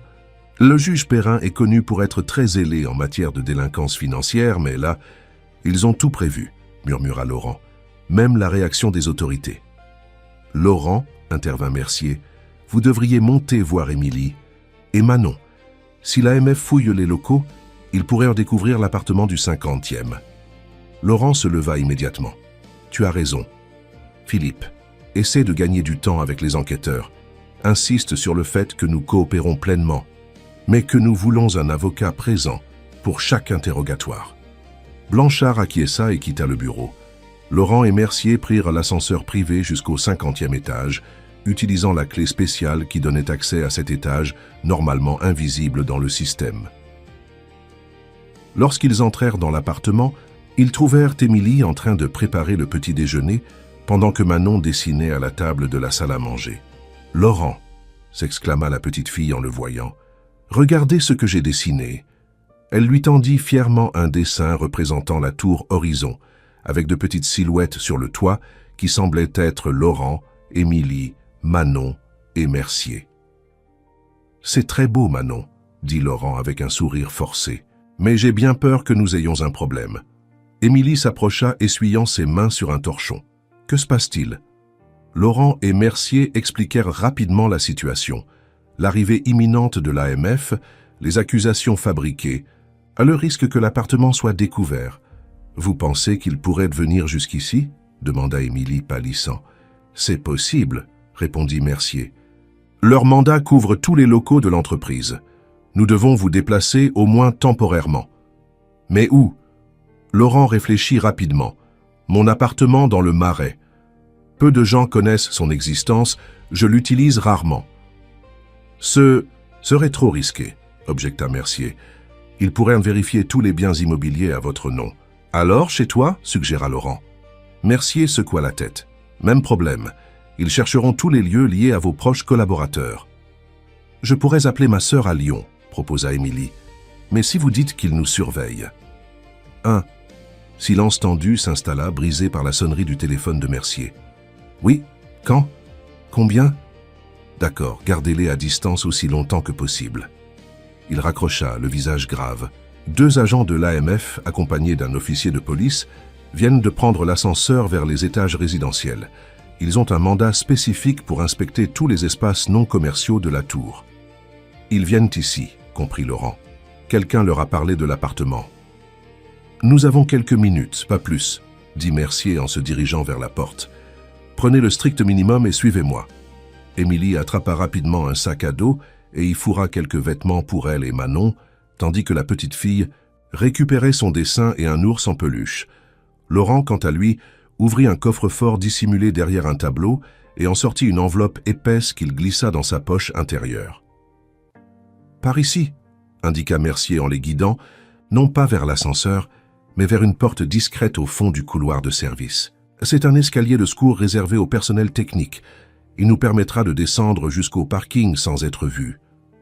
Ils s'engagèrent dans l'escalier étroit, descendant rapidement les marches métalliques.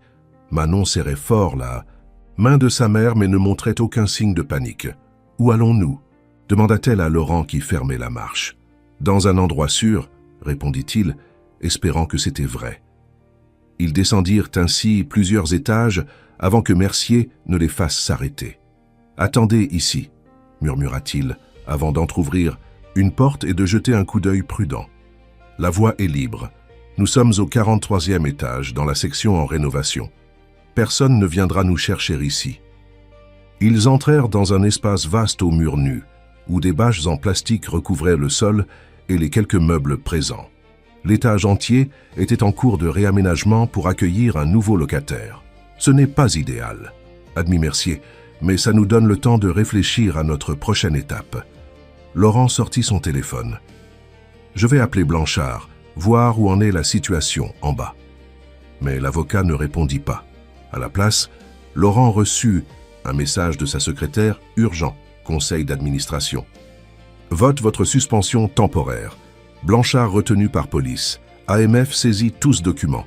C'est pire que ce que je pensais, murmura Laurent, montrant le message à Mercier. Ils sont en train de prendre le contrôle total de l'entreprise. Mercier serra les dents. C'était leur plan depuis le début. Vous écarter, créer le chaos, puis s'engouffrer dans la brèche pour racheter l'entreprise à bas prix. Et maintenant, nous sommes pratiquement fugitifs dans ma propre tour, constata amèrement Laurent. Émilie, qui s'était assise sur une caisse en bois avec Manon, intervint doucement. Pourquoi ne pas simplement aller à la police, expliquer toute la situation? Parce que certains policiers semblent déjà sous influence, répondit Mercier. Et sans preuve concrète contre Lemaire et Kochkine, ce serait notre parole contre la leur. Alors quoi? Nous restons cachés ici indéfiniment, demanda Émilie, une pointe d'angoisse dans la voix. Laurent s'approcha et s'accroupit devant Manon. Tu te souviens des hommes que tu as entendus près de l'aquarium? Pourrais-tu les reconnaître si tu les voyais à nouveau? La petite fille hocha la tête avec conviction. Oui, surtout celui avec l'accent et la cicatrice. Et tu te rappelles exactement ce qu'ils ont dit? Oui, j'ai une bonne mémoire.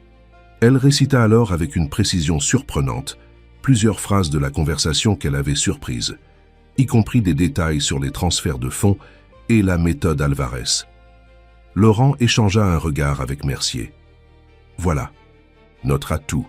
Le témoignage de Manon combiné aux documents que Blanchard a trouvés dans le bureau de Perrin. Mais comment utiliser cet atout? Demanda Mercier. Nous sommes pratiquement assiégés ici. Laurent réfléchit intensément, pesant les options limitées qui s'offraient à eux. Soudain, son visage s'éclaira. Le piège. Pardon? Nous allons leur tendre un piège, expliqua Laurent, une nouvelle détermination dans la voix. Lemaire et Kochkine pensent avoir gagné. Ils vont baisser leur garde, devenir imprudents. Que proposez-vous exactement? Demanda Mercier, intrigué. D'abord, nous devons sortir d'ici en toute sécurité. Ensuite, nous attirons Lemaire et Kochkine dans un endroit où nous pourrons les confronter, enregistrer leurs aveux et transmettre le tout à des autorités de confiance. C'est risqué, observa Mercier. Très risqué. Avons-nous le choix? Répliqua Laurent. Chaque minute qui passe, ils consolident leur emprise sur mon entreprise. Émilie, qui avait écouté attentivement, intervint. Et si nous allions chez moi? C'est le dernier endroit où ils penseraient à nous chercher maintenant qu'ils y sont déjà entrés. Laurent la regarda avec surprise. C'est astucieux. Mais tu es sûr que tu veux nous y emmener? Si ça peut t'aider à arrêter ces hommes qui ont menacé ma fille, oui, répondit-elle avec une fermeté nouvelle. Mercier consulta sa montre. La question est, comment sortir de cette tour sans être vu? L'AMF et la police contrôlent probablement toutes les issues principales. Pas toutes, dit Laurent avec un demi-sourire. Il y a l'accès aux livraisons au second sous-sol, utilisé uniquement par les fournisseurs du restaurant. Et j'ai justement les codes d'accès. Ça pourrait marcher, admit Mercier. Mais nous aurons besoin d'une diversion. Laurent réfléchit un instant. J'ai une idée, mais d'abord, assurons-nous que nous avons tout ce dont nous avons besoin. Il sortit l'enveloppe de sa poche intérieure. 10 000 € en liquide. Ça devrait suffire pour quelques jours en attendant de mettre notre plan à exécution. Manon, qui était restée silencieuse, tira doucement sur la manche de Laurent. « Monsieur Laurent, j'ai dessiné l'homme avec la cicatrice. Vous voulez voir ?» Elle lui tendit une autre feuille de papier. Laurent fut stupéfait par la précision du dessin. Malgré le trait enfantin, le portrait était saisissant de ressemblance avec Kochkine, tel que Laurent l'avait vu en photo.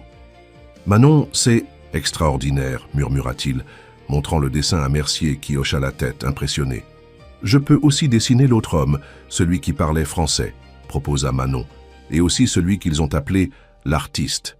Je l'ai vu une fois quand il parlait à l'homme avec l'accent près des ascenseurs. » Laurent et Mercier échangèrent un regard stupéfait. « Tu as vu Lemaire ?» demanda doucement Laurent. « Je crois. Il portait un costume gris très élégant et avait des lunettes rondes. Il parlait doucement, comme s'il ne voulait pas qu'on l'entende. »« Pourrais-tu le dessiner aussi ?» demanda Mercier. Manon acquiesça et se mit immédiatement au travail, concentré comme seuls les enfants savent l'être. Pendant ce temps, Laurent et Mercier mirent au point leur plan d'évasion. Ils attendraient la pause déjeuner, quand l'activité dans la tour serait à son maximum, créant naturellement une certaine confusion. Mercier déclencherait une fausse alerte dans l'aile Est, attirant l'attention des équipes de sécurité et des enquêteurs, tandis que Laurent, Émilie et Manon descendraient par l'escalier de service jusqu'au second sous-sol, puis sortiraient par l'accès livraison. Une fois dehors, nous prendrons le métro jusqu'au 18e, expliqua Laurent. L'appartement d'Émilie sera notre base temporaire pendant que nous préparons la phase suivante. Et quelle est cette phase suivante? Demanda Émilie, partagée entre inquiétude et détermination. Le regard de Laurent se durcit. Nous allons attirer le maire et Kochkine dans un piège, les forcer à révéler leur plan, à se compromettre. Et pour cela, nous utiliserons l'appât qu'ils convoitent le plus. Vous? Devina Émilie. Moi, confirma Laurent. Et l'avocat traître Perrin sera notre point d'entrée. À ce moment, Manon tendit un nouveau dessin à Laurent. C'était un portrait précis d'un homme d'une 50aine d'années, aux lunettes rondes et au visage austère. C'est lui, dit-elle simplement. L'homme qu'ils appellent l'artiste. Laurent observa le dessin, gravant ce visage dans sa mémoire. Pour la première fois depuis longtemps, il sentait l'adrénaline de la chasse, non plus comme proie, mais comme prédateur. « Merci, Manon, » dit-il doucement. « Grâce à toi, nous savons maintenant exactement qui nous cherchons. » Dehors, la pluie avait commencé à tomber sur Paris, lavant les rues et brouillant les contours de la ville. Une tempête parfaite pour disparaître et préparer leur contre-attaque. L'appartement d'Émilie dans le 18e arrondissement offrait un contraste saisissant avec le luxe de la tour Horizon. 2 petites chambres, un salon-cuisine et une salle de bain minuscule, composaient ce logement modeste mais soigneusement entretenu, situé au 4e étage d'un immeuble ancien sans ascenseur. Laurent observa avec une curiosité nouvelle ce lieu si différent de son univers habituel. Des dessins de Manon ornèrent les murs, des plantes vertes égayaient les rebords de fenêtres, et malgré l'exiguïté des lieux, une atmosphère chaleureuse y régnait. Il réalisa soudain qu'il n'avait jamais vraiment considéré comment vivaient ses employés les moins bien payés. « Ce n'est pas très grand », s'excusa Émilie en déposant son sac, « mais c'est chez nous. »« C'est parfait », répondit sincèrement Laurent. « Et surtout, c'est probablement le dernier endroit où ils nous chercheront maintenant. » Leur évasion de la tour Horizon s'était déroulée sans encombre. La diversion orchestrée par Mercier avait fonctionné à merveille, et ils avaient quitté l'immeuble par l'accès des livraisons, se fondant ensuite dans la foule des rues parisiennes. Après un trajet en métro et un détour prudent pour s'assurer qu'ils n'étaient pas suivis, ils avaient finalement atteint l'appartement d'Émilie. Mercier, qui avait effectué une rapide inspection des lieux, revint vers eux. « Tout est en ordre. Personne n'est revenu depuis leur petite visite d'intimidation. »« J'ai faim, » déclara Manon, qui avait supporté leur fuite avec un stoïcisme remarquable. « Je vais préparer quelque chose, » dit Émilie en se dirigeant vers la cuisine. « Laissez-moi faire, » proposa Laurent, surprenant tout le monde, y compris lui-même. « J'ai été cuisinier pendant mes études, avant de me lancer dans les affaires. Ça fait longtemps, mais certaines choses ne s'oublient pas. » Émilie le regarda avec étonnement, mais s'écarta pour lui laisser la place. Laurent retroussa ses manches et examina le contenu du réfrigérateur. En quelques minutes, il s'était approprié la petite cuisine, maniant couteau et casserole, avec une dextérité inattendue. Pendant qu'il préparait des pâtes à la sauce tomate et au basilic, un plat simple mais réconfortant, avait-il expliqué, Mercier s'installa à la table de la salle à manger pour finaliser leur plan. « J'ai contacté mon réseau, » expliqua-t-il. « Nous avons confirmé que le maire est bien à Paris. Il séjourne au Bristol sous un nom d'emprunt. Quant à Kochkine, il est revenu de Genève ce matin et a rejoint l'hôtel Crillon. »« Et Perrin ?» demanda Laurent tout en remuant sa sauce. « Toujours, au cabinet Blanchard. Il fait comme si de rien n'était, participant même à la défense de Vaillant Industries contre les accusations de l'AMF. Un comble, commenta amèrement Laurent. Et Philippe ? Officiellement libéré après interrogatoire, mais clairement sous surveillance. Il ne peut pas nous aider directement sans risquer de compromettre notre position. » Laurent acquiesça, comprenant la situation délicate de son ami avocat. « Alors nous sommes seuls. »« Pas tout à fait, » répondit Mercier. « J'ai parlé à 2 de mes anciens collègues des forces spéciales en qui j'ai une confiance absolue. Ils sont prêts à nous aider discrètement. »« Excellent. » Laurent goûta sa sauce, ajusta l'assaisonnement et éteignit le feu. « Voilà, c'est prêt. Ils s'attablèrent tous les quatre, partageant ce repas improvisé dans un silence d'abord gêné, puis de plus en plus détendu. Manon dévorait ses pâtes avec appétit, complimentant Laurent sur sa cuisine. « C'est vraiment bon, monsieur Laurent, vous cuisinez mieux que maman. » « Manon, protesta Émilie, mi-amusée, mi-embarrassée. Laurent sourit. « Merci Manon, disons que j'ai eu d'excellents professeurs en Italie. »« Vous avez vécu en Italie ?» demanda Émilie avec curiosité. « 2 ans, moi, Florence. J'étais censée étudier la finance, mais j'ai passé plus de temps dans les cuisines que dans les amphithéâtres. » Son visage s'adoucit au souvenir de cette époque insouciante. « C'était avant que mon père ne me rappelle à l'ordre et ne m'oblige à rejoindre l'entreprise familiale. » « Vous auriez préféré devenir chef ?» demanda Manon, avec la franchise désarmante des enfants. Laurent réfléchit un instant. « Peut-être, mais j'ai fini par aimer le monde des affaires, construire, développer et créer de la valeur. C'est aussi une forme de création. »« Mais vous ne cuisinez plus jamais ?» insista la petite fille. « Rarement. La dernière fois ?»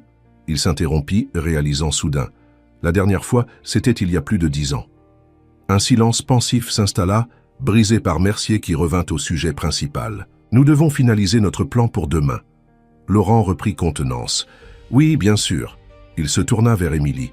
« Nous avons besoin de votre aide, mais je comprendrais parfaitement que vous refusiez. Vous avez déjà pris suffisamment de risques. » Émilie regarda sa fille, puis Laurent. « Ces hommes ont menacé Manon, ils sont entrés chez nous. Ils ont violé notre intimité. Bien sûr que je veux aider. » « Moi aussi. » intervint Manon avec enthousiasme. « Non, » répondirent simultanément Laurent et Émilie, avant d'échanger un regard surpris par leur synchronisation parfaite. « Manon, c'est trop dangereux, » expliqua doucement sa mère. « Tu as déjà fait beaucoup en nous avertissant et en dessinant ces portraits. » La petite fille fit la moue mais n'insista pas. « Voici ce que nous avons prévu, » commença Mercier en déployant un plan sur la table, une fois la vaisselle débarrassée. Les entrepôts Belleville, au bord du canal de l'Ourcq. Un lieu isolé, facile à surveiller, avec plusieurs issues de secours.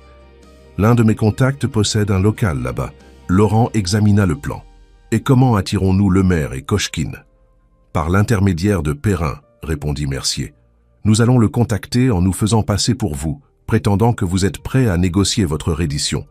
En échange de la sécurité pour Madame Rousseau et sa fille. Ils ne croiront jamais que j'abandonnerai mon entreprise aussi facilement, objecta Laurent. Non, mais ils croiront que vous êtes acculé, désespéré, et prêt à tout pour protéger ces 2 personnes qui vous ont aidé. Mercier lança un regard significatif vers Émilie et Manon. Ils ont déjà constaté que vous tenez à elles. Laurent sentit une chaleur inattendue l'envahir à cette remarque. C'était vrai. En quelques jours, ces 2 personnes qui lui étaient totalement étrangères étaient devenues importantes pour lui. Vitales, même. D'accord, concéda-t-il. Et ensuite, vous vous présenterez seul au rendez-vous, apparemment résigné. Pendant ce temps, Émilie sera postée à distance, avec un téléphone capable de filmer et d'enregistrer. Mes 2 collègues assureront sa protection et couvriront les issues. Une fois le maire et Kochkine sur place, vous les amènerez à révéler leur plan, à se vanter de leur stratégie. Nous aurons tout enregistré. « Et si quelque chose tourne mal ?» demanda Émilie, inquiète. « J'interviens immédiatement, » assura Mercier. « Et mes hommes aussi.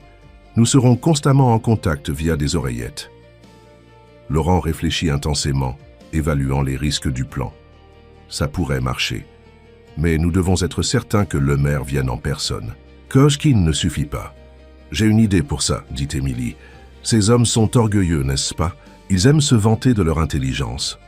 Laurent hocha la tête. C'est généralement le cas de ce genre d'escrocs sophistiqués, oui. Alors, proposez un échange, votre coopération contre, disons, des explications. Dites que vous voulez comprendre comment ils ont orchestré tout ça, comment ils ont manipulé votre entreprise jusqu'à la mettre au bord du gouffre. Un sourire apparut lentement sur le visage de Laurent. Brillant, le maire ne résistera pas à l'opportunité d'expliquer son chef-d'œuvre à sa victime. Surtout s'il pense que c'est sans risque. Il y a autre chose, intervint Mercier. Nous devons trouver un moyen de prévenir des autorités de confiance une fois que nous aurons les preuves. Quelqu'un qui ne soit pas sous l'influence de le maire ou de ses complices. J'ai peut-être une solution, dit Laurent après un moment de réflexion. La juge Martine Leclerc. Elle a supervisé plusieurs affaires impliquant Vaillante Industrie dans le passé.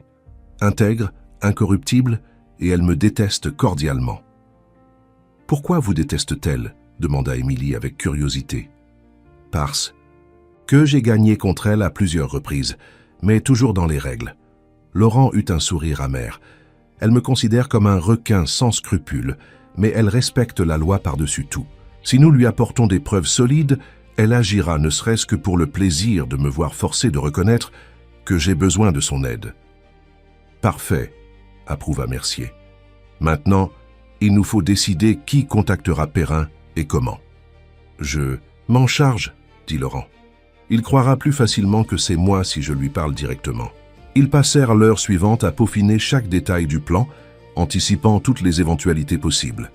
Pendant ce temps, Manon s'était installée dans un coin du salon avec ses crayons, dessinant avec concentration.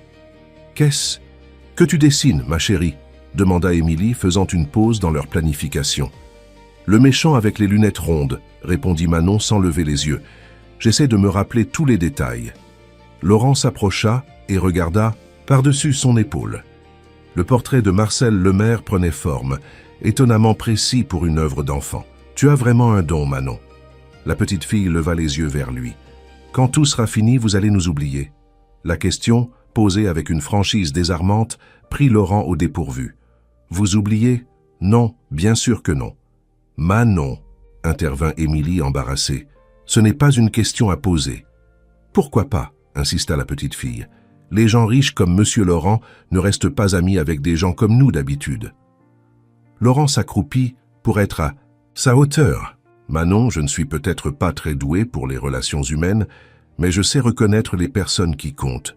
Et toi et ta mère, vous comptez désormais pour moi.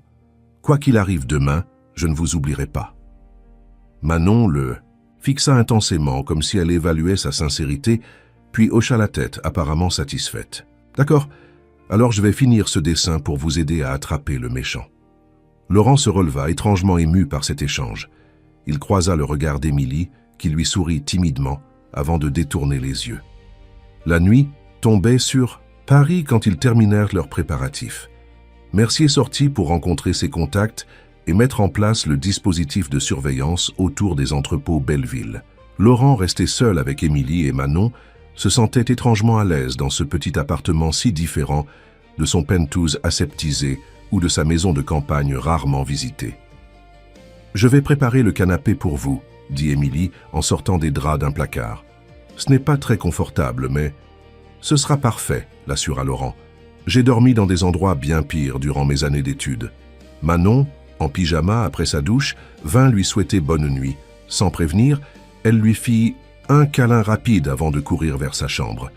Ce geste spontané laissa Laurent stupéfait, incapable de réagir. « Elle vous aime bien, » commenta doucement Émilie en préparant le canapé. « Elle n'est pas aussi démonstrative d'habitude. » Avec les étrangers. « C'est un honneur, » répondit maladroitement Laurent, peu habitué à ce genre d'affection sincère et sans arrière-pensée. Une fois Manon couchée, Émilie revint au salon avec 2 tasses de thé. « Vous devriez essayer de dormir un peu. Demain sera une journée difficile. » Laurent accepta la tasse avec gratitude. « Vous n'êtes pas obligé de faire tout ça, vous savez, de nous aider, de risquer votre sécurité. Ces hommes ont menacé ma fille, » répondit-elle simplement. « Et puis, quelque chose me dit que vous feriez pareil à ma place. »« Il y a encore quelques jours, je n'en suis pas sûr, » admit Laurent, avec une honnêteté qui le surprit lui-même. « J'étais différent avant de vous rencontrer, vous et Manon. »« Différent comment ?»« Plus dur, plus centré sur moi-même, sur mon entreprise. Je ne voyais les gens que comme des outils ou des obstacles. » Il but une gorgée de thé, cherchant ces mots. « Je crois que j'avais oublié ce que signifie vraiment se soucier de quelqu'un. » Émilie le regarda avec une intensité nouvelle. « Pourquoi nous avoir protégés alors? Vous auriez pu simplement nous ignorer, nous écarter. » Laurent réfléchit longuement avant de répondre. « Au début, c'était de la gratitude, je suppose. Manon m'avait averti du danger. Puis quand j'ai vu qu'elle était menacée, quelque chose s'est réveillé en moi, un instinct de protection que je ne savais même pas posséder. Un silence confortable s'installa entre eux, uniquement troublé par les bruits lointains de la ville. » Laurent réalisa qu'il se sentait en paix pour la première fois depuis des semaines, malgré le danger imminent. « Vous devriez aller vous reposer, » dit-il finalement. « Demain sera éprouvant. » Émilie hocha la tête et se leva. « Bonne nuit, Laurent. »« Bonne nuit, Émilie. » Resté seul, Laurent s'allongea sur le canapé, fixant le plafond dans la pénombre. Son téléphone vibra doucement. C'était un message de Mercier. « Tout est en place pour demain. J'ai contacté la juge Leclerc indirectement. Elle sera prête. À recevoir nos preuves. » Laurent répondit brièvement, puis éteignit son téléphone. Demain, il jouerait de leur va-tout contre le maire et Kochkine. Un piège risqué, mais nécessaire. Non plus seulement pour sauver son entreprise, réalisa-t-il, mais aussi pour protéger cette petite famille qui avait bouleversé sa vie en quelques jours. Dans sa chambre, Émilie ne parvenait pas à trouver le sommeil. Elle pensait à cet homme étrange qu'était Laurent Vaillant, le magnate impitoyable qui cuisinait des pâtes dans sa petite cuisine, qui parlait avec douceur à sa fille, qui avait risqué son empire pour les protéger. Un homme complexe en pleine transformation. Le lendemain matin, ils étaient tous trois prêts lorsque Mercier revint avec l'équipement nécessaire, oreillettes discrètes, téléphone sécurisé, gilet pare-balles léger. « Pour vous deux », précisa-t-il en tendant les gilets à Laurent et Émilie. Simple précaution. Manon les observait avec un mélange de fascination et d'inquiétude. « Vous allez vraiment attraper les méchants aujourd'hui ?»« Nous allons essayer », répondit Laurent en s'agenouillant devant elle. « Mais toi, tu resteras en sécurité avec l'ami de Mercier. C'est un ancien policier très gentil qui veillera sur toi pendant que ta maman nous aide. » La petite fille hocha gravement la tête. « J'ai fini le dessin de l'homme aux lunettes rondes. Il pourra vous aider ?»« Énormément, » assura Laurent, en prenant le portrait. « Grâce à toi, nous savons exactement à qui nous avons affaire. » Il était temps. Laurent prit une profonde inspiration et composa le numéro de Victor Perrin. Le piège était prêt à se refermer. Les entrepôts Belleville se dressaient comme des fantômes de béton et de métal dans la brume matinale qui flottait au-dessus du canal de l'Ourcq. Vestige d'une ère industrielle révolue, ces bâtiments, désaffectés, attendaient une hypothétique reconversion en loft de luxe ou en espace culturel. Pour l'heure, ils offraient un théâtre parfait pour le dénouement qui se préparait. Laurent se tenait immobile, près d'une fenêtre brisée, observant l'extérieur sans être vu. Il portait un costume sombre, mais sans cravate, volontairement, moins impeccable qu'à son habitude. L'image d'un homme aux abois prêt à négocier sa reddition. « Ils arrivent », annonça la voix de Mercier dans son oreillette. Berline noire, 2 hommes à l'avant, probablement des gardes du corps. Kochkine et Lemaire à l'arrière. Laurent sentit son pouls s'accélérer. L'appel à Perrin avait fonctionné. L'avocat véreux avait transmis le message et, comme prévu, Lemaire avait mordu à l'hameçon. L'opportunité de voir le grand Laurent Vaillant s'incliner devant lui était trop tentante pour être ignorée. « Émilie est en position ?» demanda-t-il à voix basse. « Confirmé. Mezzanine nord, angle parfait pour filmer. Mes hommes l'encadrent. Quant à la petite, elle est en sécurité avec mon contact, à bonne distance d'ici. » Laurent hocha la tête, soulagé. La partie la plus risquée du plan pouvait commencer. La berline s'arrêta devant l'entrée principale de l'entrepôt. Les 2 gardes du corps sortirent en premier, inspectant rapidement les alentours. Puis la portière arrière s'ouvrit sur Alexei Kochkine, immédiatement reconnaissable à sa haute stature et à la cicatrice qui barrait sa joue droite. Le portrait dessiné par Manon était d'une précision troublante. Derrière lui émergea un homme plus petit, élégant malgré la décontraction apparente de sa tenue. Ses lunettes rondes à monture fine captèrent un rayon de soleil. Marcel Lemaire, l'artiste, enfin en chair et en os. « Ils ne sont que 4, nota Mercier. Moins que prévu, c'est bon signe. » Laurent s'écarta de la fenêtre et prit position, au centre de l'immense espace vide qui constituait autrefois l'atelier principal.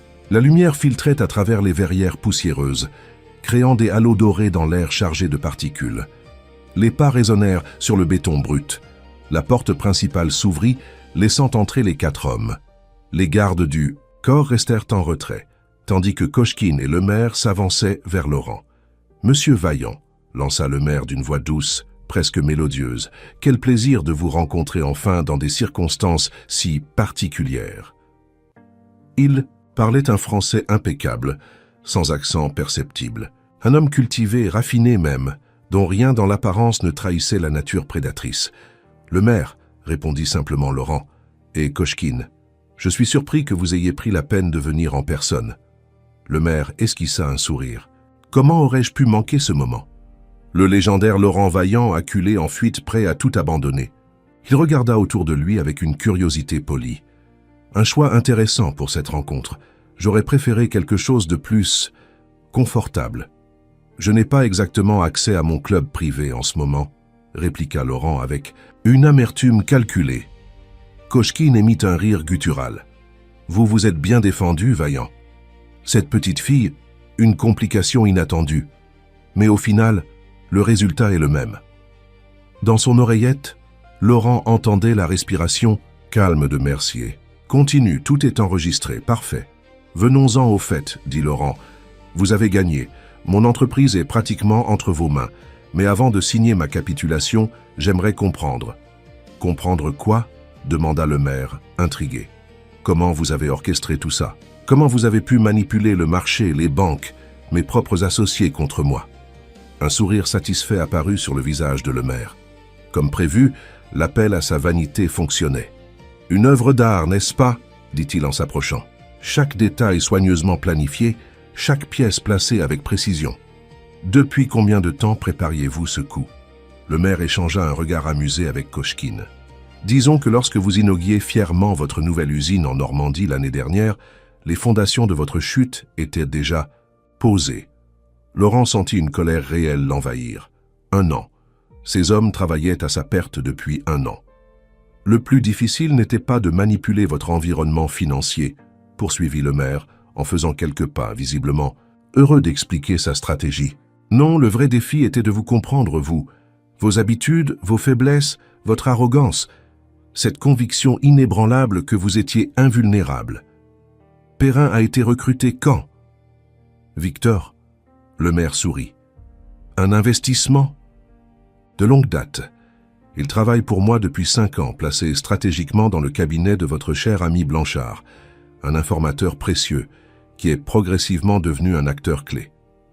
Kochkine s'avança à son tour. La beauté du plan était sa simplicité. Isoler votre entreprise en rachetant discrètement vos créanciers. Bloquer systématiquement vos tentatives de refinancement. Saboter subtilement vos négociations avec de nouveaux clients potentiels. Et les 3 contrats majeurs que nous avons perdus au printemps? Demanda Laurent, bien que connaissant déjà la réponse. Un simple coup de téléphone, quelques rumeurs bien placées sur la solidité financière de Vaillant Industries, confirma le maire avec un haussement d'épaule. Le monde des affaires est si sensible aux apparences. Dans l'oreillette, la voix de Mercier murmurait « Parfait, continuez à les faire parler. » Et le ferrailleur de Marseille? Moreau? Demanda Laurent. C'était quoi, une répétition générale? Le dîner. Le visage de le maire s'illumina. Vous êtes au courant de cela aussi? Fascinant. Oui, on pourrait dire que c'était un test grandeur nature. Une entreprise plus petite, mais le principe était le même. Vous l'avez ruiné, constata Laurent. Détruit sa vie.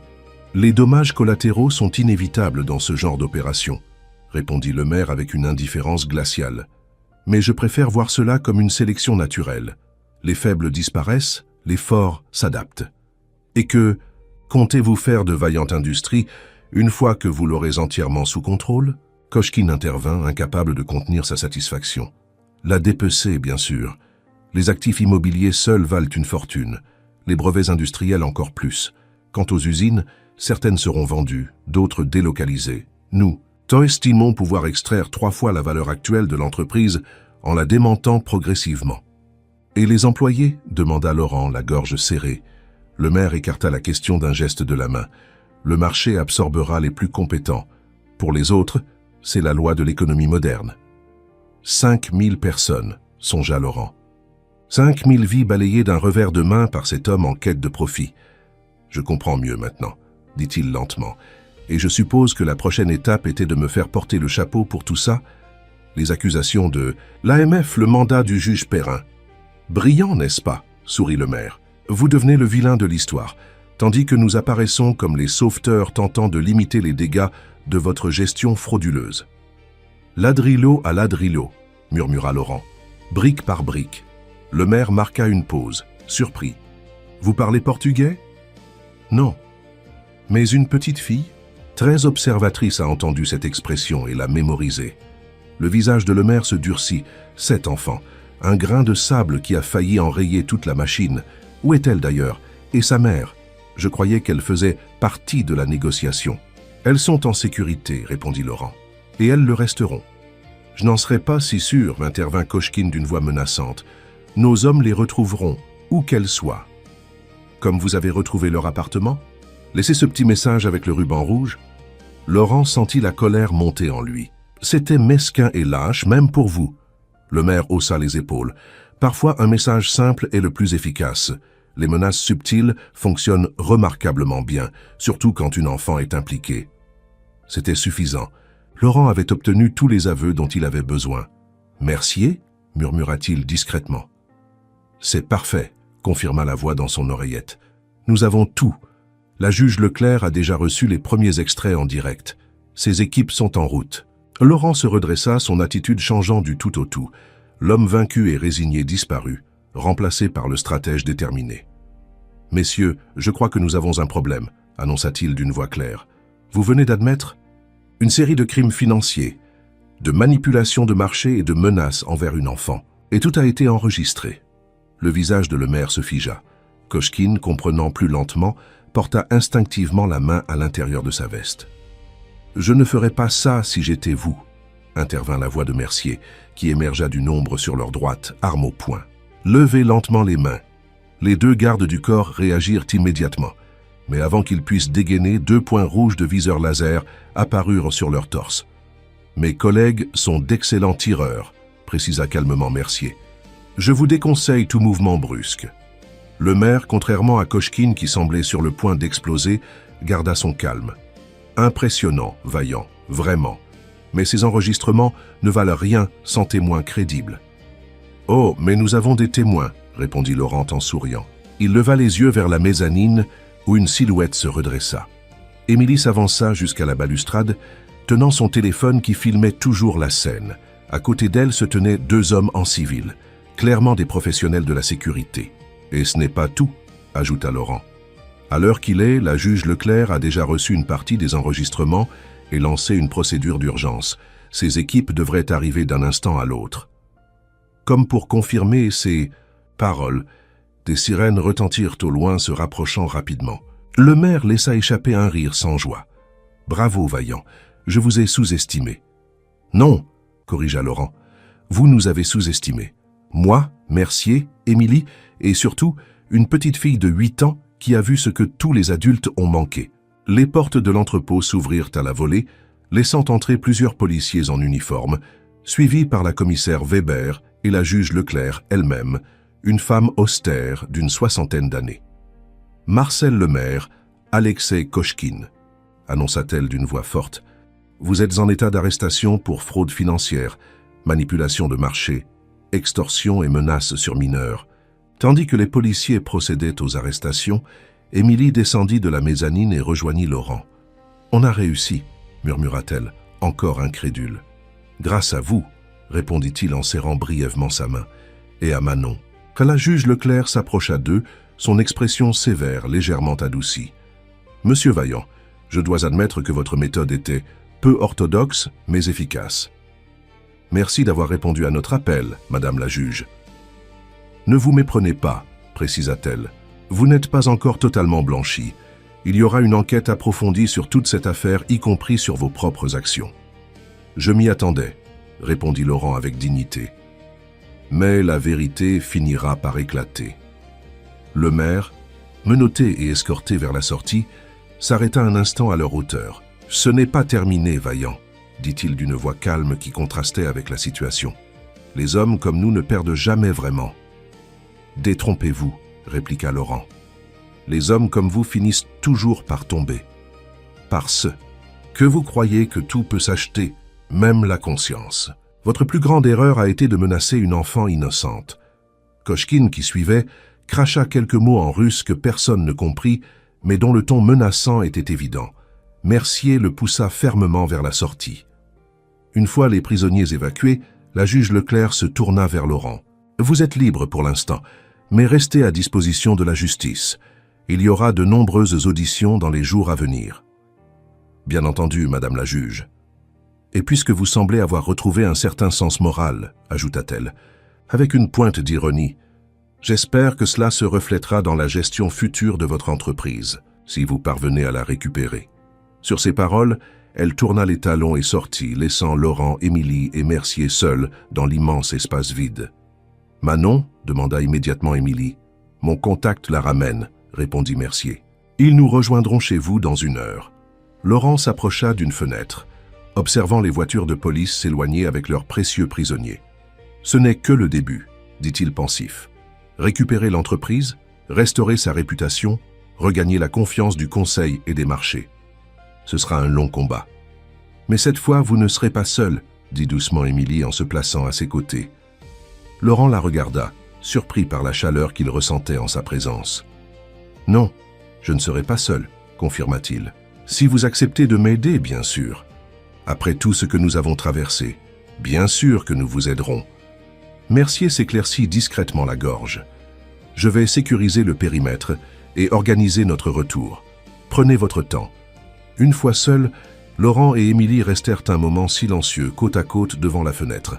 « Tout va changer maintenant, » murmura finalement Émilie. « Pour le mieux, j'espère, » répondit Laurent. « Ces derniers jours m'ont transformé. Je vois les choses différemment. » « Comment ? » « Je me rends compte que j'ai passé 30 ans à bâtir un empire sans jamais vraiment construire une vie. » Il se tourna vers elle. « Grâce à vous et à Manon, j'ai compris ce qui manquait. » Émilie rougit légèrement. « Et qu'allez-vous faire de cette révélation ? D'abord, sauver ce qui peut l'être de Vaillant Industries.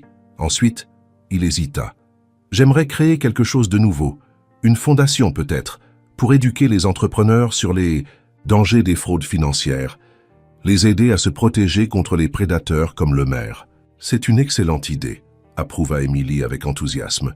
« Et j'aurais besoin de quelqu'un pour la diriger, quelqu'un qui comprend les gens ordinaires, qui sait communiquer simplement des concepts complexes. » Émilie le regarda avec surprise. « Vous pensez à moi ? Mais je n'ai aucune expérience en gestion. Vous avez quelque chose de bien plus précieux, l'intégrité et l'intelligence émotionnelle. Le reste s'apprend. » Avant qu'elle puisse répondre, la porte de l'entrepôt s'ouvrit à nouveau, laissant entrer Mercier. « Que la voie est libre, nous pouvons partir. » 3 mois plus tard, Laurent se tenait devant la grande baie vitrée de son bureau, restauré au 47e étage de la tour Horizon. Paris s'étendait à ses pieds, baigné dans la lumière dorée d'un après-midi d'automne. Les semaines qui avaient suivi l'arrestation de Lemaire et Kochkine avaient été tumultueuses. Comme prévu, Laurent avait dû faire face à de multiples auditions, enquêtes et procédures judiciaires. Son intégrité avait été questionnée, ses décisions passées disséquées, mais la vérité avait fini par éclater.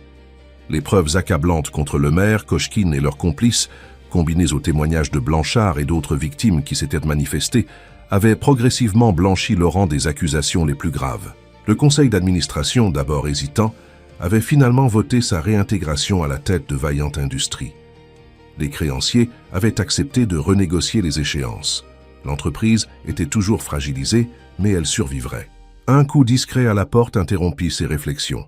« Entrez, dit-il sans se retourner. « Monsieur Vaillant, les premiers invités arrivent pour l'inauguration. » Laurent se tourna vers sa nouvelle assistante. « Merci Claire. Dites-leur que je descends dans 5 minutes. » Une fois seul à nouveau, il jeta un dernier regard à la ville. Tant de choses avaient changé en si peu de temps. L'homme qu'il était 3 mois plus tôt lui semblait désormais un étranger.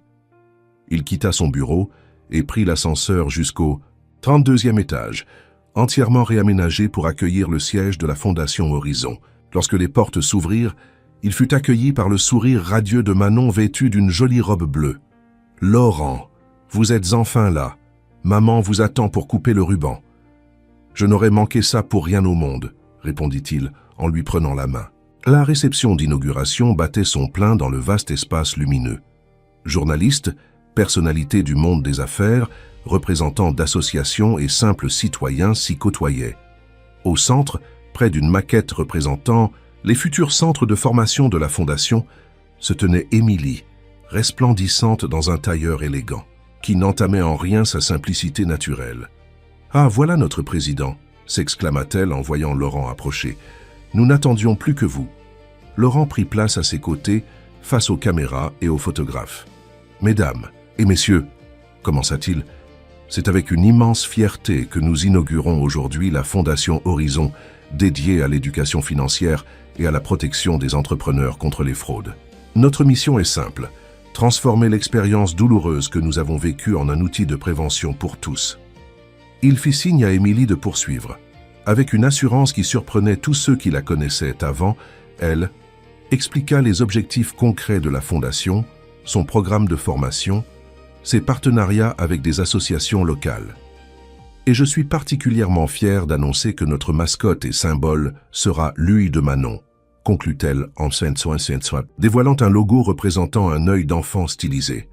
Car parfois, l'innocence voit ce que l'expérience manque. Manon, sous les applaudissements, s'avança pour couper symboliquement le ruban bleu tendu devant la maquette. La réception se poursuivit dans une ambiance chaleureuse. Laurent observait avec satisfaction ce nouveau chapitre qui s'ouvrait. Mercier, qui avait choisi de rester à ses côtés comme responsable de la sécurité, s'approcha discrètement. « Qui aurait cru que nous en arriverions là ?» dit-il en observant la foule.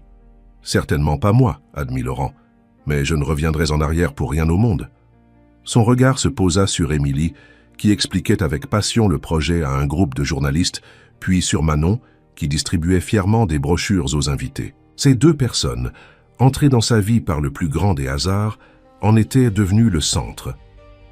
Dans un coin de la salle, un porte-document dinosaure décorait désormais son bureau, cadeau de Manon pour son nouveau travail. Sur les murs, entre les graphiques et les plannings, des dessins d'enfants apportaient une touche de couleur et d'humanité. L'ancien Laurent Vaillant, le magnate implacable et solitaire, avait cédé la place à un homme différent. Un homme qui avait appris que la vraie force ne résidait pas dans le pouvoir ou la richesse, mais dans la capacité à protéger ceux qui comptent. Le soir venu, après le départ des derniers invités, Laurent, Émilie et Manon se retrouvèrent sur la terrasse du 50e étage, contemplant Paris illuminé. « À notre succès !» dit Laurent en levant sa flûte de champagne, tandis qu'Émilie levait la sienne et que Manon brandissait son verre de jus de fruits. « Et à notre famille !» ajouta spontanément la petite fille. Émilie et Laurent échangèrent un regard surpris, puis ému. Oui, c'était bien le mot juste. À travers l'adversité, ils étaient devenus une famille improbable, non conventionnelle.